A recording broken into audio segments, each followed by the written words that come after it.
musidɓe julɗande kadi allah newnani en ɗo yen moɓodir ɓeydodiren fi waɗen fiye waɗu ko yettinta allah daɗen ledde makko ɗen.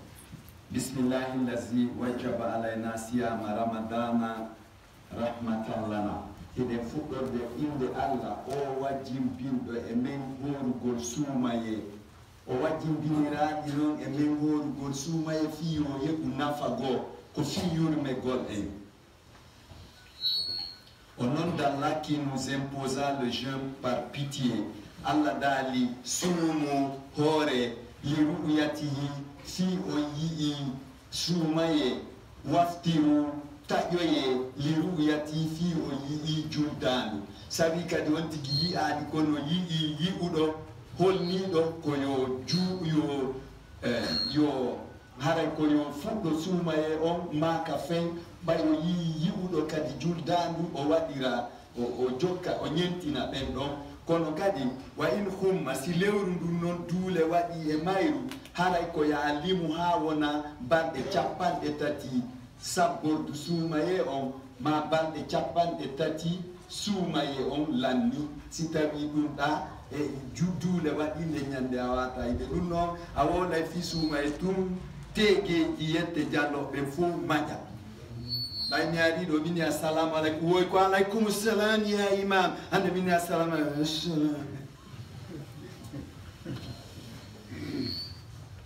Wa jaala allah daali suumu tasihu woyon hooru sellon. Hay waɗɓe médecine ɓen ɓe andi hooru gongol ko cellal wo ça purifie les reins, woyu naqqi sadra wo horugol laɓɓinay keeci ɗin ɓay ko ɗin filtrata ƴiiƴan ɗan wo cellal no e mum. Harayna ko baraji ɓuri wodem kala ko allah e nelaɗon tindini e waɗu kon ko nafa men aduna e lakara o waɗirta ni nani tum mes frères et mes sœurs. Wa jaala shahra ramadan shahra imtisakin wastibari wa afwin wa qasmi. Ko allah o yurmeteɗo waɗi lewru suumaye, lewru jogitagol hoore mum, on tigi koyo jogito hoore mum hara o terto ñoore, o terto fenande, o terto daarugol ko harmi, o terto ñaamugol ko harmi, o yaafo toñuɗomo, o sendode ko heɓi kon. Ko ɗum tino ton mawɓe men ɓen ɓay mo kelɗa e o wi kelɗa kono mawɓe men ɓen noon no kelɗi ɓe ko ɗum woni o yahugo neldugodirgol sunna kati ma ɗum yahugol huntoyo ka woɓɓe ɓay nelaɗo maaki sallallah sallam wonde patron maɓɓe on ɗum ko allah fodi wo kala huntinɗo horuɗo yaafotomo zunubaji ɗi ko ɗum woni o ɗum. Joni noon min Abdoulhamid mi neldata oɗo ɓay o ala, joni min mi wayli ɗum ɗon ko ɗaɓɓirɗum jikke ko patron ɓe ɓen tum mi neldata. Miskino on ɗa tampuɗon mi neldatamo o yi fayi ɗum ɗo won tiɗigo allah memata. Il a fait de Ramadan un mois d'abstinence, de persévérance, de pardon et de partage. Let's rush now, brothers and sisters. O maki kadi kanko Muhammad sallallahu alaihi wasallam ko oɗo hadise noon ɓurata welde yette jalloɓe fof wo ko ya hunto law wo tongina e sullagol ngol kadi hakata ko fajir ala ko welata yette jallojo wa oɗo hadise Muhammad sallallahu alaihi wasallam ko ya hunto law kono ko yaka seede ma sa naati e alansara e huntagol ɗum ɗon ɓe makal mum ko ya sullo kadi hakata ko fajiri sa acci kadi ha 8 heures hiɗa lappa wulnitandi e ɗuma ɗum ɗon kadi ɓe gandidini ɓe gandi ko fota ɗo jibinan an yette camara yette jallo e o jakangue hiɗe gandidini fo. Fa shahru ta'dibi nafsi bil juhudi. Lewru sumay ko lewru sortugol soɓe ne a wonki munkin hara jaɓataki pagaya ndarugol ko doaka ndarde wolugol fenande ño'a seedito ko seeditiwo ñama ko harmi ɗum ɗo fof du'aka ko ya ne wonkimaki hara noon koye hoore soɓe koya ɗaɓɓu ɓoggol sanaki hara a jalanaliki. Wa fil masawi bada tasawi wo kosi ɓay hara a jippiray woni e cheytane koka ndantari ka jippirta e makko ɗo gore yagal ngal yaltitata ko ya sortu soɓe haɓida e wonki maki foolaki jogitoɗa hoorema hara jaɓani ki falji.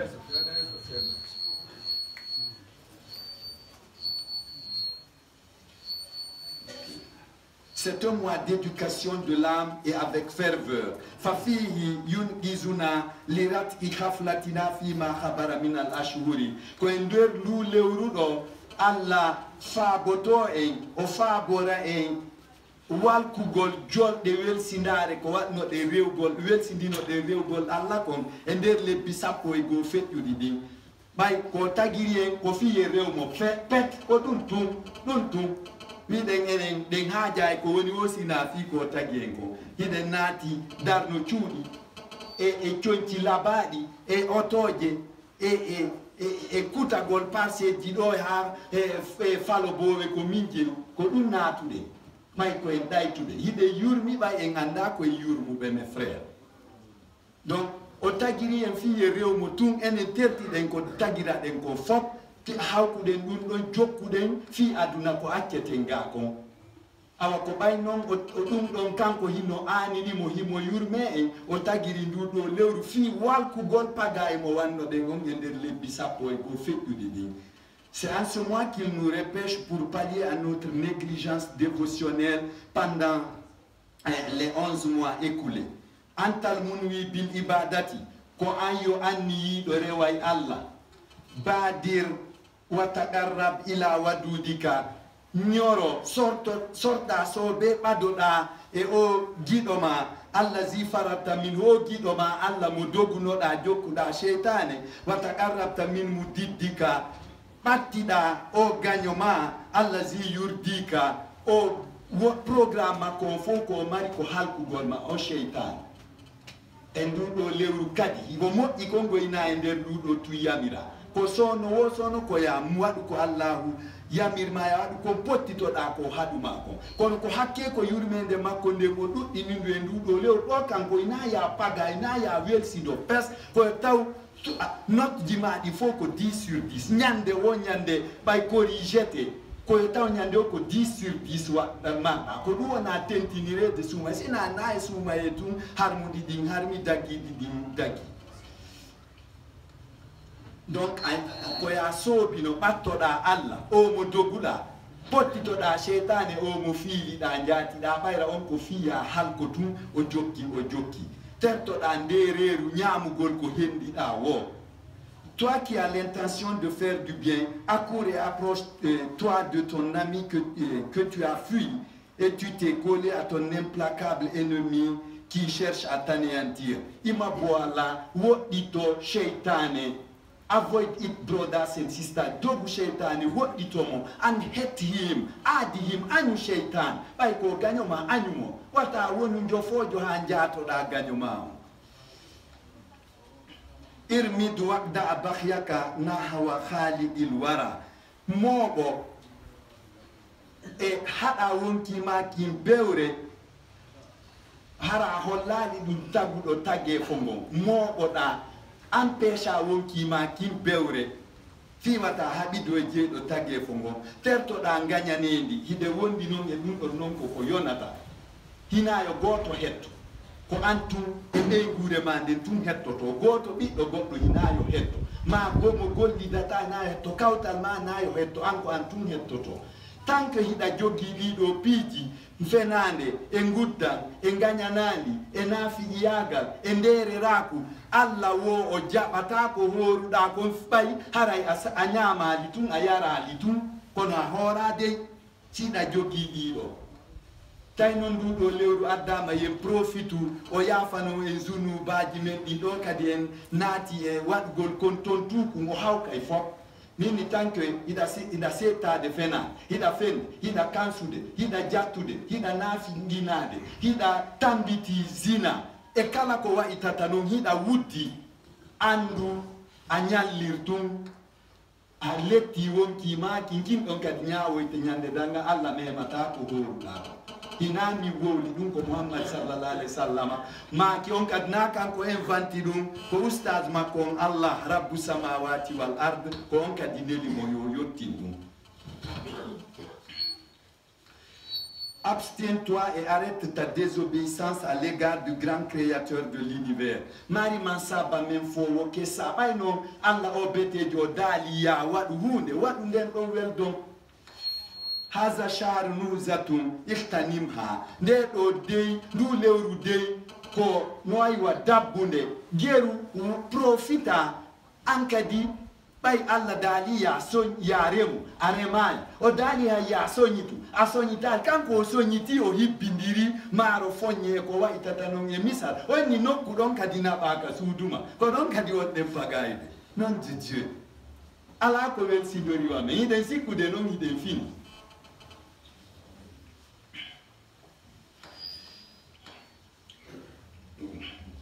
ben sakan yibirin suguma do aray no sattani wonki ma kinnangugol soɓe kono e andu sattede aranay wonki wo awa ko sattede wonki ma kinni fiyo ki fawtoyo ñande dargal geru salanoɗaki ko welataki kon fi ya weldo e Allah ma ya o naade aljanna. Ce mois est une aubaine, profites-en. Ijo, please. Fafihi yasfidullah kullal jununi sayiati wa shayatiniha. Ko nder nduɗo lewru Allah jolkata kala jinnaji bonɗi ɗin e sheytaneji ɗin o jolka e nduɗo lewru fof haray sina an ɗaɓɓito yiɗi modi kam yiɗi jolka ɗi wata arde e me'e. En ce mois, tous les mauvais djinns et Satan sont enchaînés. Allah tantu. Thank God, brothers and sisters. La baba min abwabil jannati yukhlabu. Dambuɗe aljanna ɗen e ɗuɗude ay gotal e majje soketake e nduɗo lewru. Wala baba min abwabil nari yuftahu. Hay dambugal gotal e nder dambuɗe jahannama ɗen e ɗuɗude jiitel ɗin e ɗuɗude gotal kadi udditetake fof ɗiɗo soka. Sina an ari ɗaɓɓi lanci piedo bici lancuɗa ngal bafal nde wallahi Allah daali o yiɗa yo goto sumu tentinɗum ɗo lew o sokki o haɓɓi seytaneji ɗi fof o sokki dambuɗe e guiteli ɗi fof o udditi dambuɗe aljannaji ɗi fof. Mon frère, ma soeur, profites-en. Wakkilo kutoɗa. Ayu hanani emba ɗum ko giggol ne ayu sanadin emba Allah wino tambiti enne Allah daali noon e nder ɗuɗo lewru man kana maridan aw ala safarin kala nawnuɗo ma wonɗe e voyage ɗum noon on voyage on ɗon ittama joni goy hiɗa ƴawi e motoru hiɗa ƴawi e auto e avion hiɗa voyage ude na ɗum de ko kala joni ngal ɗon changement évolution aduna on change ni ɗum ɗo kala wonnoɗo marida nawɗo ala safari ma e haray mo e voyage fa haray iddatum ko yo limo o yoɓoya min ayami ukara e ñalaɗe go ɓay on tigi no nawni siko ñawɗo noon par ce que ya nawnuɗo ya ñawɗo hara on ɗon o wata horude fof fa haray fidyatum ko sottorgol min siya min horugol min ita mi masakin ñammingol miskinɓe o lontinira ɗum o eta ko anduno na kadi ƴoyre gasata kala banteyagal gasata e ko etata kon kadi koko ñamata kon yeru ko ñamaynoɗa e nder lewru ndun kon ko ɗum etata wowa man totan wa a hayra mo engagé ko noon ɓeyditi ɗon ara an ko 800 000 misal ñamaynoɗa lewru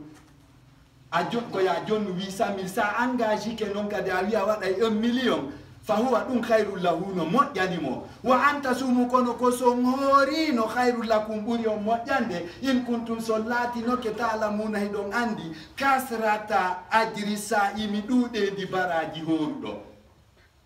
sa etay kadi hina taw ko maaro ɓuri ko marde qualité kon an ɗumannotoɗa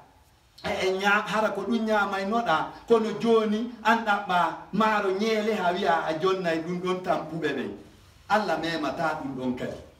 kala banteyama kuy kala banteyagal gasata ka dina islam hutaba made foro fara gasata ka dina ala ɓay pos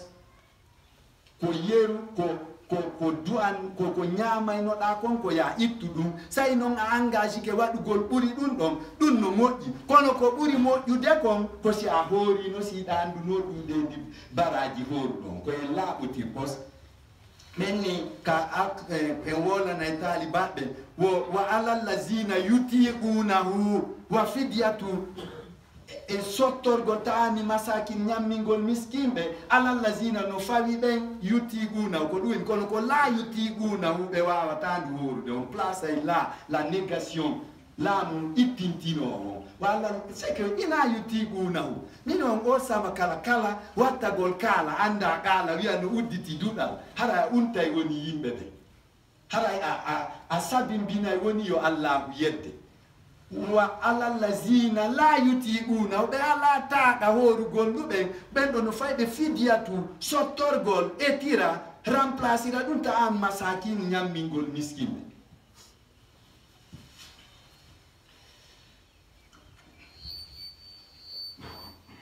Aucune porte du paradis n'est fermée et aucune porte de l'enfer n'est ouverte dans ce mois-ci. Quel amour, quel assistana. O budra baka bi kulli juhudi. Sortu so bere wa joma ma wada ko welata mo kon. La tadri adaran ta ishu am dara. Anda sitawi awuray ko juuti ko arata sitawete. Ma sitawi amaya kisan. Don andi do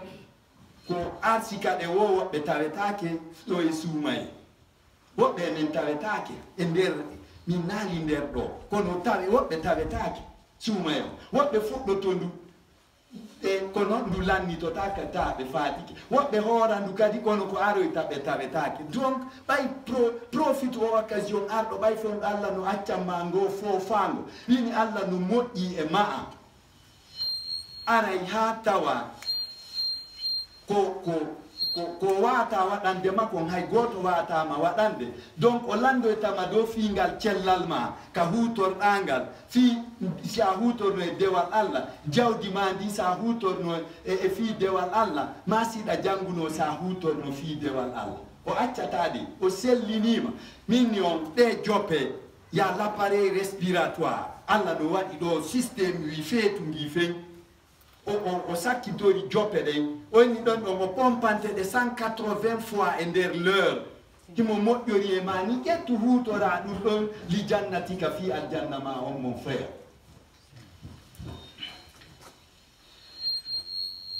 la ok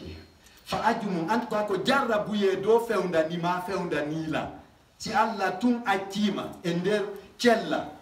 hay ko fellindirgol soppindiraw si wi'e la ilaha illallah muhammad rasulullah sallallahu alaihi wasallam enen en attawɗen ɗum ɗon hino ɓowri ko ɗum bobo men ɓen fijirta ko chance donne Allah do o testa e woni o jarri boto e woni o feññinana yimɓe ɓen ko honɗum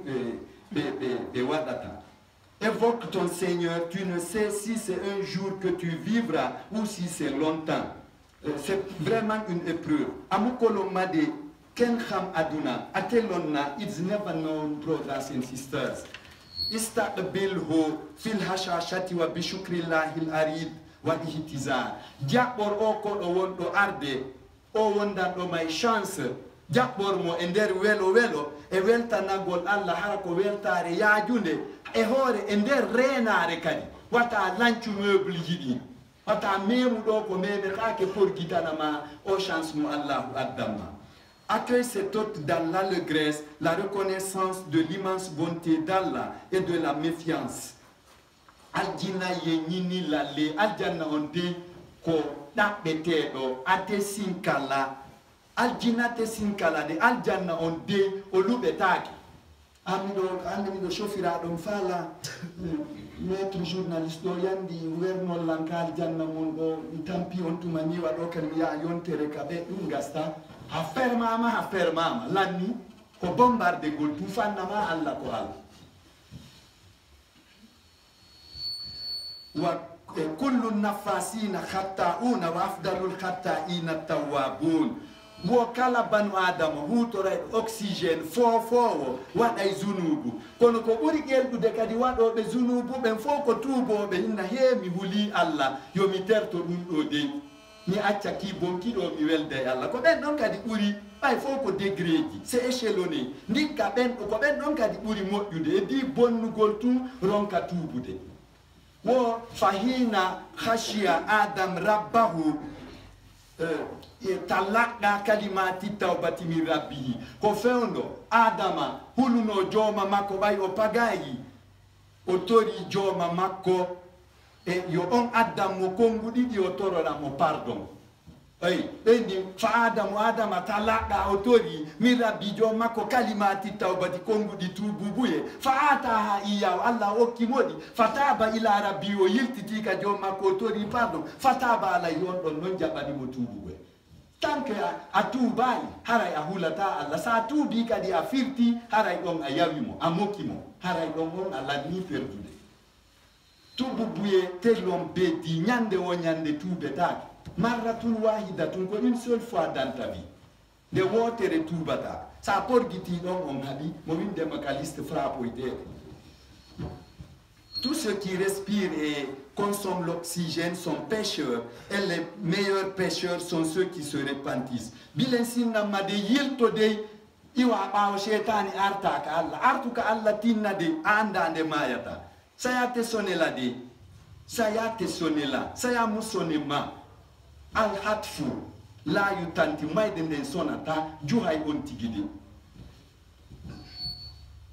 fi haza shari yantakhibu llahu kulla laylatin ataiqa minan nar e nder ndu lewru suuma e fof allah jemma be o suɓoto woɓɓe o rinɗina ɓe quand je dis rinɗingol o danda ɓe sumugol ngol o danda ɓe sumugol ngol wonna o noon on hisi o natata yiite joni no isan kun minhum an kadi noon jeeye e ɓen ɗon mon frère jeeye e ɓen ɗon huwoɓe ko moƴƴi kon acca ko boni kon fof allah suɓo e jeeɗa e suɓeteɓe ɓen e jemmare goo tawa allah waɗima ka liste natoyoɓe aljanna haray ala heɓu ko moƴƴiri wa on jemma maro dans ce mois chaque nuit Allah le miséricordieux épargne des gens de l'enfer alors soit parmi ceux-ci ikana salaya wata amu rewgol Allah wata soƴƴode wata amude surtout e nduɗo lewru rewgol Allah isim sawmaka an kulli ma yufsiduhu kama tasimul tiflaha danko dewal mangal e nduɗo lewru pottinaka hara fusa pottinaka e kala ko bonnataka wano nene bobo dankorta penu hummu tambo de ko wofonde wata jaɓu nde tunata jaɓu nde yana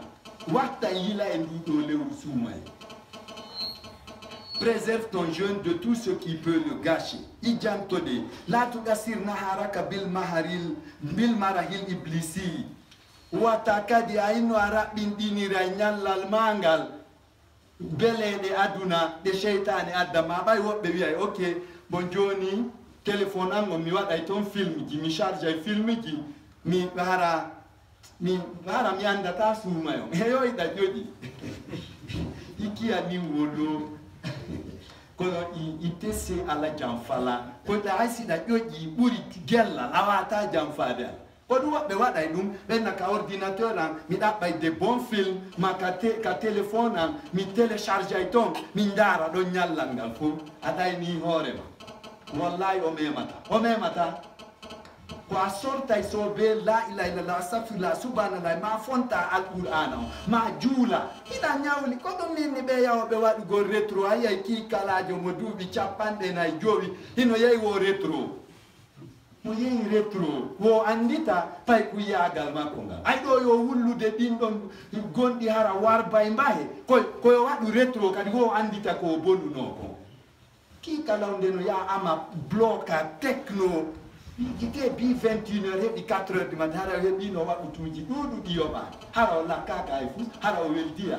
tewa cheytan no ɗon yeyni no dasude ko enen jondimo ɓoggol ngol.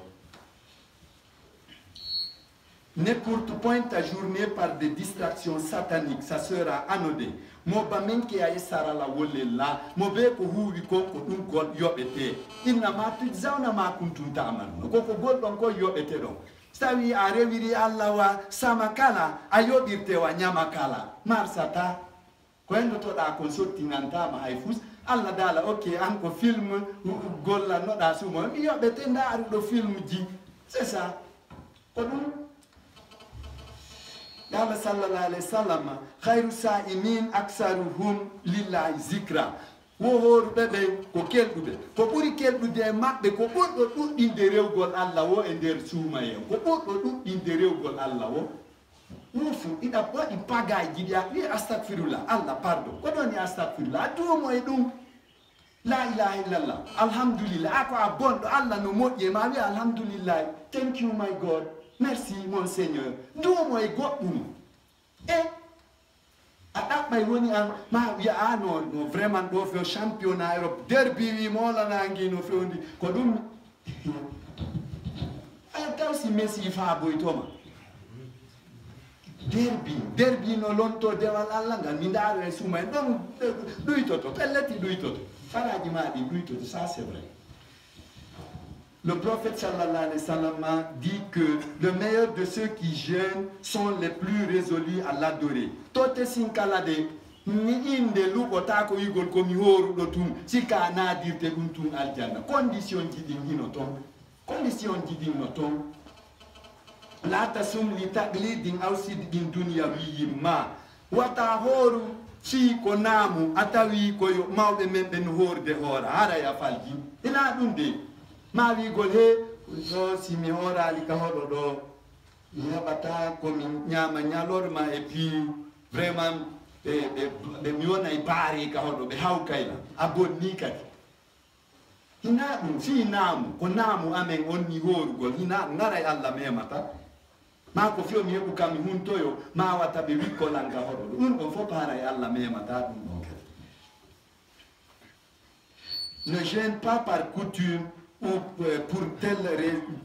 telle raison mondaine bal sum imana wa ihtisaba lillahi ko waɗata horir fiiɗa hooli ko Allah daaliya hooru ko piliyewal jowa ɓam islam o oy ko piliyeje joyi waɗi Allah waɗi ton noon warñakere l'islam nen o darni o sakkitori e naya ɓangal plutôt o sakko kono ko piliyewal jowaɓal e nder piliyeje ɗen joyi kono kangal ko nayaɓal sawmu ramadan ko hajjul bayti hajjoygol ka suudu kaɓa liman istata ilayhi sabila fi kala maɓɓo moy yawgol hajja kono yi ko oɗo taw sa yirbini gotale pileji ɗin an Allah goye dina makko ka yanta chantier makko yanta kono an haray ko ɗum woni intention ma miijo ma ngo geru hoora fi Allah yamirima ya hoolu wahati saba lillahi fi hiɗa andi Allah bonnata jikke ko ɗiɗi ɗi horirta ɗa andi ɓay haray si a feewi foro fara ala kum bidon mum nebban do minni kum naaduɗa ɗa ma saku maro mo ɓeygu ɓiɗɗo ma ɓeygu ma yiili kono ɓay a woni tafuya miɗo barki Allah e ɓeygu an ono arsika si tafuru wufi ɗum ara o perdi barki Allah e ɓeygu an o arsika ha eyi ma ɓiɗɗo ma on addanima ko harmi a ñaami ɗum yaltin bidon kun e sakon kisa fewno ɗo sayɗa faala natoygol ka bato wi Allah climatisagi ka aljanna sa ñaami tun ko ko heɓirɗa no heɓirɗa wallahi Allah jaɓata suma e ma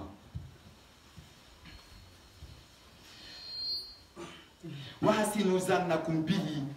fawen Allah jikke anden o bonnata Allah bonnata Allah tebala momade Allah hawkata golle goɗɗo inna la yudiu amalal muhsinin o bonnata golle goɗɗo kono noon moƴƴino ko nara hiɗa moƴƴini foro fara on dey gasata ta horiri ko hendorɗa o ma awa a joni koko dagi tun ɓiɓɓe ma ɓen heɓiroɓe piiji no dagoraɓen a falaka watta ɓe addane d' accord kono tawi a ndaray sifa ko yette jalloɓe min o mi ɓe feƴƴa tricycle no dari ɓe yeƴƴiti ndarugol sonnajo ha ɓe yani ka nder tricycle min mi fermu naɓa ko maccuɗoma asio jaɓali fewde ɓuri ɗin hay kanji tigi ɗi furɗi a nangi ndarugol rewɓe janamɓe a nangi seeditagol fenande a nangi ñoɓugol haray a perdi Allah memata andi goɗɗo ɗon ɗano fewndo zaman Muhammad sallallahu alayhi wa sallam ha e nder suumay ha feƴƴiti onni addanela ndiyan sina ɗum mi mayay mi ɗon tam o yari o ɓurti noon tiiɗude ɓe naɓmo ka nela ɗon sallallahu alayhi wa sallam o maaki adde tankonje ɓe addi tankonje wonni tuutuɗo o tuuti ha ɗe he tew ɓannela ɗon kon woni ngute ɓen ha ko an ɓuuri andude ko yimɓe ɓe on ɗa ñowde ɓen e nder suuma e ko ɗum ni tewu maɓɓe on ayi koye reeno e piiji ɗin fof poye ngu gotum hinayen addu sina an tunkor kamen kan jaɓetake sawi noon a waɗi piiji moƴƴi ɗin fof fellitu tun allahu ko yafantoɗo ma ko pagayɗa kon fof sina ko toñinoɗa moodi paati e moodi sununu ko siɗi hajjoy ha honde tuma waɗa itikaf waɗa honɗunde say a tooñi goɗɗo goo haɓɓul hayri la yufa allah yafota ko noon nde fi a hoodi il n'est pas de prérogative du Seigneur de te pardonner les bêtises que tu as commises sur X le tort que tu as porté sur X o yafanta koma hina e lowre makko o newnanali hoore makko yafanagol makko bonnuɗa goɗɗo kon on ɗon ko tuma yiiduɗon o ɗumanni wo accatma wo awa allah noon ko waɗɗamo kon o accay si tawi a moƴƴini on yii ko ɗon minima so tawi doyɗa ariɗa jaatino ɓeygu goɗɗo fofilo dey ara awa moodi sununu har dey a nder guulo hari ɓeygu mon no yahaka so pardonnima awa so frappima awa c'est ça de ko ɗe frappanɗe ga noon ɓuurima moƴƴande jaɓatade hakke on ɓurkum fanɗude kun allah accatade haray koye zunubaji e baraji ma ɗi rewoyte ɗum noon a tooñi kaari a jattimoɗa a ɓilimoɗa a waɗiri ni e ni a jokkiɓe kaari an ko zunubaji tun ɓe aroyeɓe fof ko allah yo o jonnitumen ko waɗunomen kon allah dala ƴette ka baraji ma ko ƴette ha tawa lanni tu vois allah da konto no yaata onna ka yiite ɓe na bugemo to ay gasata pagay on ndi en feeway nettuel den e allah si tawi en ɓoylike foro fara o hawkato ko sikkuɗen e rewimo avec bisa siga annahu yakfiru laka ma habara min hinsika sa heɓo jikku moƴƴo ɗo tun hoolo wonde allah yafantoma zunubaji ma ɗi waɗuɗamo ɗin fof o yafantoma avec cette attitude c'est certain qu'il te pardonnera tes précédents péchés ala ye mansa hinna la leddi ko allah woni lanɗo yurmeteɗo o ko betejo o hino yurme allah taala allah daali asiyamu li wa ana ajzibi wo korka kam komin jeeyi komin yoɓata ɗum na fo yimmina e malaikaɓe ɓe ari ɓe yoɓa moodi sununu ko waɗi ko gonoɗani ko kanko tigui yoɓata moodi sununu par ce que on tigui wakkilino fooli wonki mum kin sali cheytane jofinamo.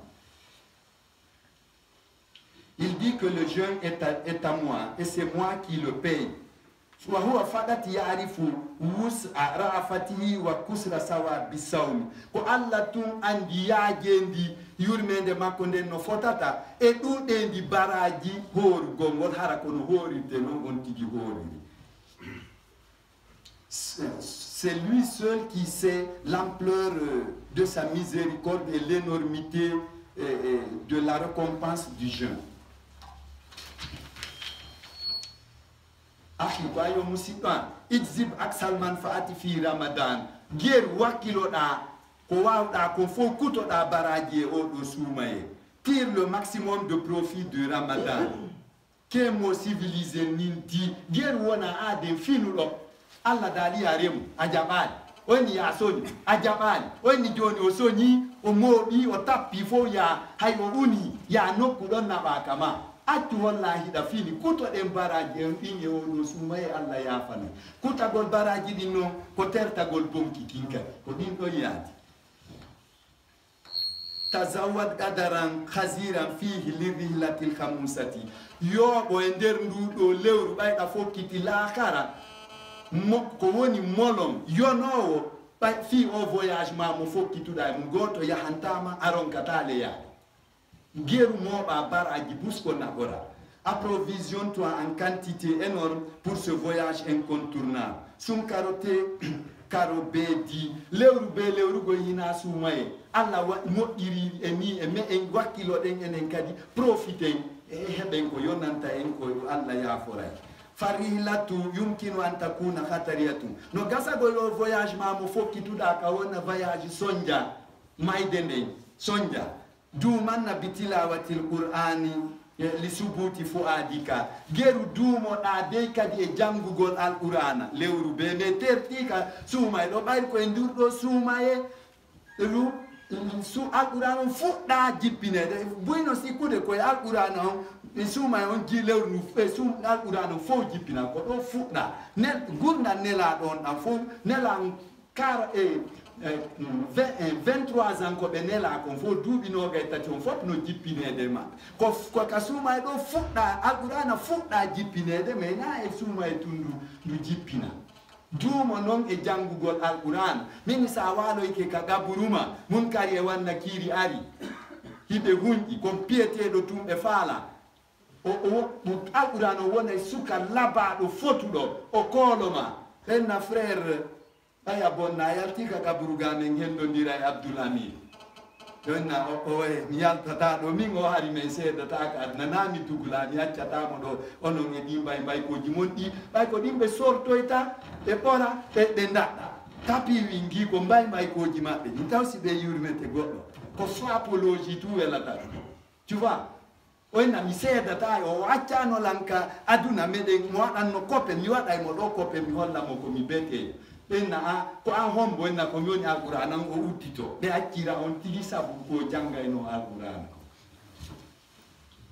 Le voyage peut être périlleux, surtout sois constant dans la lecture du Coran pour raffermir ton cœur. Just do it, brothers and sisters. Kullu mustanidum bizadi. Ɓuttingol mangol laakara fo ko tippi ko e njoɓamo yoɓotoɗa on. Tout dépend de la provision. Jawala. Kama anna hisaba yagaw ba'dal manaya fama idaduka. Jonno musidɗo ɓayra jaka ñawore waɗay si a maayi ko nde mayde habbiɗa ko ɗum habborɗa nde ko salagol yamaru e Allah on ko bewre ka ko ɗoftare Allah ko ɗum préparoɗa par ce que mo ɓe men no wondi ɗo e jikku. C'est ça. Sino newnana noon ka wowlo nga minnano yo yeetolan ko ɗum habborɗon nde may iɗen gotude ka Allah en artoyta o tolle o yaafotako adna lannat e laakara lannata Allah accata. Tu vois ko honɗum préparoɗa sa maayi mon frère harana o poro fara puutoji e ɗuma ɗum fo Dieu s'en fout de ça ko rewgol Allah ngol soobe bil haybe secrètement secrètement a l'endogène ka nder ɓernde ma rewa Allah hulamo ko ɗum ɗon tundo dandatama. Comme sûrement il y a un audit après la mort, quelle est ta préparation? Telmina, a fogné, a falambede, wowlanan, la tabudu Ramadan bitarki kulli birrin ba'da. Wata wonu kadi rewuɗo suumaye sabu ko accuɗa moƴƴereji ɗi waɗaynoɗa ɗi fof si suumaye feƴƴi haray kadi ko suumaye rewɗa. On andu dey humura do aljanna dey sattay fi. Hinayo jiwo accu waɗgol o sexy onon sukaɓe nayon accu wongol criss cross yenkis hiɗon bewi tun hina yen terto bonki kin fi suumaye ari año suumaye feƴƴiri acci e fuɗɗitoɗen bonki kin no waɗi koola no waɗi rasta hino poɗɗa shingol no bewi tun annayi a tagaka sa suumaye ari a wiya acci ɗum ko suumaye rewɗa rewade Allah lettirta sabu ko rewɗa suumaye accuɗama kon kay tu vois kala kadi rew yedduɗo Allah ñande julde wo harani waywa bi ñande o jibbina hari yimo yeddude Allah onon paygoy so nangigol mi yahay ɗo pooɗa ñande julde Allah pooɗa yo. N'adore pas Ramadan en délaissant tout bienfait après lui. Jiddi subuta fil birri khawfa kawni munsara min janbar rahmani. Geru tabita e huugol ko moƴƴi lewru wo lewru sa'i wo sa'i fi wata Allah hawke. Et la constance de la piété pour peur d'être désynchronisé à l'endroit du Seigneur. Iya menke. Jid istighfara mutawaliyan. Dumo e toragol Allah yo Allah yafo mahara kadi a fillitotako. Et une imploration affilée de la miséricorde d'Allah. Kullu kusrika fil birri kullu yawmal wazni wal hisab. Koko on de sikude de rewde Allah do de sorti sobe no ɗuuɗi e ñande ari etugol baraji men ɗi ñaawe ɗe nde ñande tawa hay fu sen waɗa wo nde ñande ay Muhammad sallallahu alayhi wa sallam sikkay Allah yaafotako ɗum tuma o taggi ndi leydi e kam wara leydi ala kam mo alagoy en andaray ka wonoy ɗen o taggay leydi o taggay kammu ngu konto haray wonɗen en anda Koɗon Muhammad miijoto taw si Allah laatinay ko foduno ya fotolanko kanko dey Muhammad na non fi min kum hassani yo fitu ittaqullahu le Allah yo ustaz amid no fi ko foro fara vrai foro fara no do miijori no Allah ɓural kam tawoyta Allah vraiment pandi vrai komi silencieux.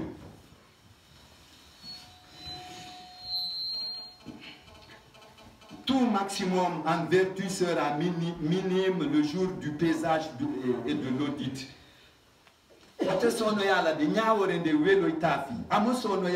It won't be easy, brothers and sisters. Haza sharti biyanu bainun anna Allah rahimun bina. Koko Allah adio sumaye fenyina ni en ewore pellet wonde Allah no yurme. Sina mo seiti naino. O addatanu ko akira enkati.